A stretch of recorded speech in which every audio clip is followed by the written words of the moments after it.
आइए जानते हैं आज की कुछ अंतर्राष्ट्रीय खबरों को। पहले एक नजर आज की हेडलाइंस पर। काबुल पर फिर होगा अटैक, अमेरिकी दूतावास ने अमेरिकियों को चेताया, यहां से जल्दी जाओ। पाक की सरपरस्ती में आतंक का नया गठजोड़, भारत के लिए चुनौती, कश्मीर है टारगेट। नारायण राणे ने दी उद्धव सरकार को धमकी, बोले एक एक कर खुलेगी पोल। अगले 4 दिनों तक यूपी समेत देश के इन हिस्सों में होगी जमकर बारिश। कोरोना के खिलाफ जंग में भारत ने रचा इतिहास, एक दिन में 1 करोड़ से ज्यादा टीके लगाए। काबुल ब्लास्ट का पाकिस्तान कनेक्शन, ISIS-K का चीफ असलम फारूकी पाकिस्तानी। हवा में उड़ते दिखे शरीर के चित्रे, प्रत्यक्षदर्शी ने बताया कैसा था काबुल विस्फोट का नजारा। टीवी एक्टर गौरव दीक्षित को एनसीबी ने किया गिरफ्तार, घर से बरामद किए गए थे MD ड्रग्स चरस। किशोर मर्चेंट ने बेटे को दिया जन्म।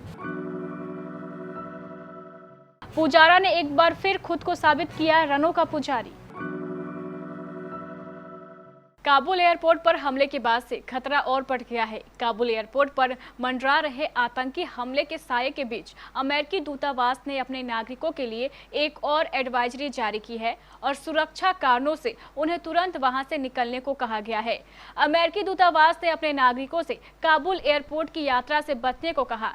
साथ ही कहा है कि जो लोग अब ईस्ट, नॉर्थ और मिनिस्ट्री ऑफ इंटीरियर गेटों पर है, उन्हें तुरंत वहां से निकलना चाहिए। उन्हें निर्देशों का पालन करने को कहा गया है। काबुल एयरपोर्ट पर ISIS के हमले को भारत बहुत गंभीरता से ले रहा है। भारत में सुरक्षा एजेंसियों का इनपुट और सामरिक जानकारी की राय के आधार पर माना जा रहा है कि तालिबान की आतंकी गुटों से सांठगांठ है। इन आतंकी संगठनों की मजबूती में पाकिस्तान की एजेंसी ISI की भी बड़ी भूमिका है। जानकारों का मानना है कि जिस तरह की तस्वीर उभर रही है, यह आने वाले दिनों में कश्मीर के लिए भी खतरनाक संकेत है। तालिबानी आतंकी और ISIS के गठजोड़ इस पूरे इलाके में बड़ी चुनौती बन सकते हैं। महाराष्ट्र के मुख्यमंत्री उद्धव ठाकरे को लेकर थप्पड़ वाला बयान देने के बाद केंद्रीय मंत्री नारायण राणे गिरफ्तार हो गए थे।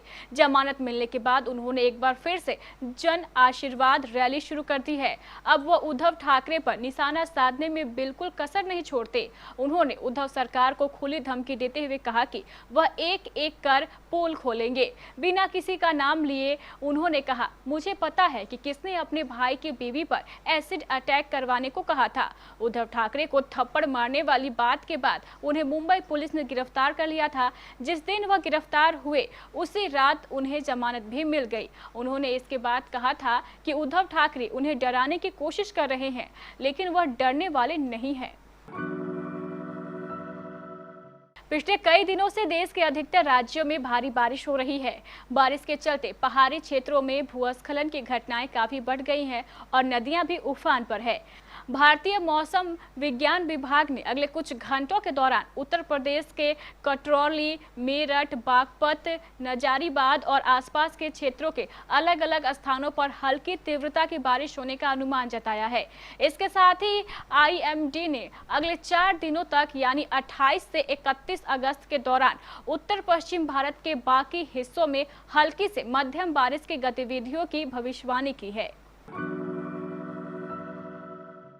कोरोना के खिलाफ जंग में भारत ने अहम उपलब्धि हासिल की है। शुक्रवार को भारत ने इतिहास रचते हुए एक दिन में रिकॉर्ड 1 करोड़ टीके लगाए। इसमें उत्तर प्रदेश ने सबसे ज्यादा करीब 28,62,000 और कर्नाटक ने 10 लाख से ज्यादा डोज लगाए हैं। अभी तक किसी भी देश ने एक दिन में इतने टीके नहीं लगाए हैं। इस साल दिसंबर तक 18 साल से अधिक उम्र के सभी लोगों को टीके लगाने के लक्ष्य की दिशा में यह एक महत्वपूर्ण कदम है। इसके साथ ही देश में कोविड-19 टीकाकरण का दायरा 62,09,43,580 डोज पर पहुंच गया है। काबुल एयरपोर्ट पर फिदाइन हमले की जड़ पाकिस्तान में ही है। 100 से ज्यादा लोगों की जान लेने वाले इन धमाकों की जिम्मेदारी आईएसआईएस खुरासान यानी आईएसआईएस की ने ली है। इस आतंकी संगठन का चीफ है मौलवी अब्दुल्ला उर्फ असलम फारूकी पाकिस्तानी नागरिक है और खुरासाना का चीफ बनने का सफर उसने वहीं से शुरू किया। लश्कर और तहरीक जैसे प्रतिबंधित संगठनों से भी जुड़ा है।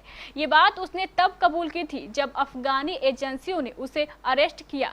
हामिद करजई इंटरनेशनल एयरपोर्ट यानी काबुल एयरपोर्ट पर गुरुवार शाम 2 फिदाइन हमले हुए। इसके बाद आईएसआईएस के ने अपने एक फिदाइन हमलावर का नाम और फोटो जारी किया। इसका नाम अब्दुल रहमान अल लागोरी था। तालिबान ने कहा है कि इसी लड़ाके ने एयरपोर्ट में सुरक्षा बलों को चकमा दिया और भीतर दाखिल हुआ। काबुल एयरपोर्ट पर हुए धमाकों में 12 अमेरिकी सैनिकों समेत कुल 60 लोगों की जान चली गई। वहीं 100 से ज्यादा लोग घायल हो गए। देश छोड़ने की आस में एयरपोर्ट आए लोग अब अपनी जान के लिए संघर्ष कर रहे हैं। धमाकों के प्रत्यक्षदर्शी बताते हैं कि धमाका इतना जोरदार था कि लोगों के शरीर के चीथड़े हवा में उड़ते दिखाई दिए।